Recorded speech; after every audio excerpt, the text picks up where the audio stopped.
Imagine a community so prosperous, so self-sufficient, that it was hailed as the Black Wall Street.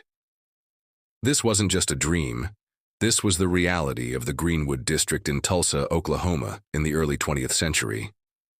Picture this, a thriving 35-block hub of Black-owned businesses.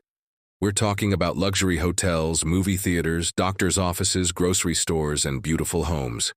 This was a testament to the power of community, ambition, and resilience. But how did this beacon of Black excellence come to be, and what can its story teach us today? Let's journey back in time to uncover the inspiring and ultimately heartbreaking story of Greenwood. The story of Black Wall Street begins with opportunity and segregation. In the early 1900s, Oklahoma was a new state, and the oil boom was creating immense wealth.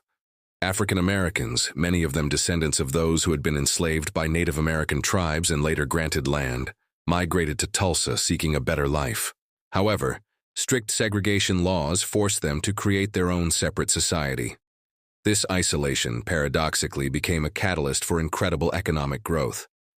Led by visionary entrepreneurs like O.W. Gurley, who purchased 40 acres of land and named it Greenwood, the community was designed from the ground up for Black prosperity. The philosophy was simple but powerful. Every dollar spent in Greenwood would circulate within the community, building collective wealth. Banks, like the one founded by J.B. Stratford, provided loans to aspiring business owners, fueling a cycle of success. Doctors, lawyers, and teachers established practices in schools, creating a professional class. Greenwood wasn't just a collection of businesses. It was a self-contained ecosystem built on mutual support and a shared vision of progress. It was a place where Black families could achieve the American dream on their own terms, shielded from the racism that defined so much of the country. For years, Greenwood flourished. The air was filled with the sounds of jazz from its bustling clubs and the ambition of its people. Children played in manicured yards and families worshipped in magnificent churches. The district was a symbol of what Black people could achieve when given the chance. It was a source of immense pride, not just for its residents, but for African Americans across the country.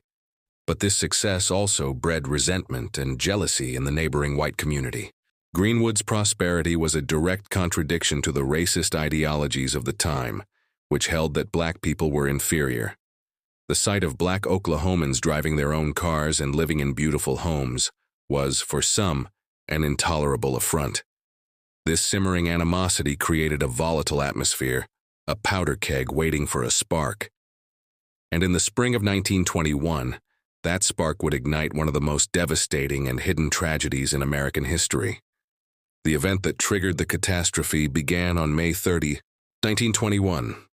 A young Black teenager named Dick Rowland, a shoeshiner, entered an elevator in a downtown building operated by a white woman named Sarah Page. The exact details of what happened next remain disputed, but the most common account is that Rowland stumbled and accidentally stepped on Page's foot, causing her to scream. The next day, the Tulsa Tribune, a white-owned newspaper, published a sensationalized and inflammatory article with the headline, "Nab Negro for Attacking Girl in Elevator." This story, coupled with rumors of a lynching, galvanized both the Black and white communities. That evening, a mob of hundreds of white men gathered outside the courthouse where Rowland was being held.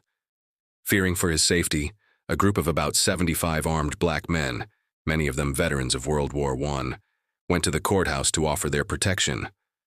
A confrontation ensued, a shot was fired, and all-out chaos erupted. What followed was not a riot. It was a massacre. Over the next 18 hours, from the night of May 31st into the afternoon of June 1st, a deputized and armed white mob, which grew into the thousands, descended upon Greenwood. They didn't just fight. They systematically destroyed. They looted homes and businesses, dragging residents into the streets. They set fire to building after building, until the entire 35-block district was engulfed in flames. Witnesses reported that private planes were used to drop incendiary devices, like turpentine balls onto rooftops, turning Black Wall Street into an inferno. The Oklahoma National Guard was called in, but instead of protecting the residents of Greenwood, They participated in rounding up and detaining thousands of black men, women, and children in internment camps. By the time the smoke cleared, Greenwood was gone. It was a smoldering ruin. The human cost was staggering. While the official death toll at the time was reported as 36, a 2001 State Commission report estimated that as many as 300 people, mostly black residents, were killed. More than 800 were injured. Over 1,200 homes were destroyed, along with churches, schools, and every single business. In less than 24 hours, an entire generation of black wealth was wiped off the map. Thousands were left homeless and destitute, their life's work reduced to ash. What was perhaps most insidious was the calculated effort to erase the massacre from history. For decades, it was a forbidden topic in Tulsa. Official records vanished, newspaper archives were destroyed, and survivors were too afraid to speak of the horrors they witnessed. It became a buried secret, a gaping wound in the nation's memory that was deliberately ignored and left to fester. The story of Black Wall Street was silenced, but you cannot silence the truth forever. In the late 20th century, historians, activists, and descendants of survivors began the arduous work of uncovering the story. Through oral histories, painstaking research, and archaeological investigations, the full scope of the Tulsa Race Massacre was brought back into the light. This fight for recognition has been a long and difficult one. It's a fight for an accurate historical record, a fight for justice for the victims and their families, and a fight for reparations for the immeasurable economic and generational loss. Today, landmarks like the Greenwood Cultural Center and the Greenwood Rising History Center stand as powerful educational tools, ensuring that this history is never forgotten again. They are places of remembrance, reflection, and education. So, what is the legacy of Black Wall Street today? Its story is a painful reminder of the destructive power of racial hatred, but it is also so much more. It's an enduring testament to the brilliance and resilience of black entrepreneurs. It proves that when communities invest in themselves, extraordinary things are possible. The spirit of Greenwood is a call to action. It inspires us to support black-owned businesses, to invest in our communities, and to fight against the systemic inequalities that still exist.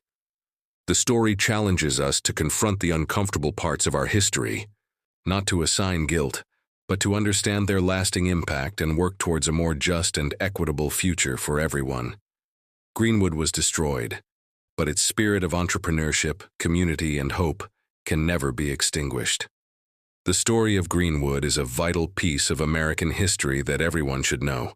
It's a story of incredible achievement and devastating loss, of resilience and the long fight for justice.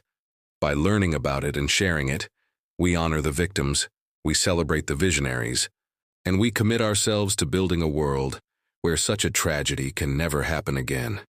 Thank you so much for joining me on this journey into the history of Black Wall Street. If this story moved you, please like this video, share it with others, and subscribe to our channel for more deep dives into the stories that have shaped our world. Let's keep the conversation going in the comments below.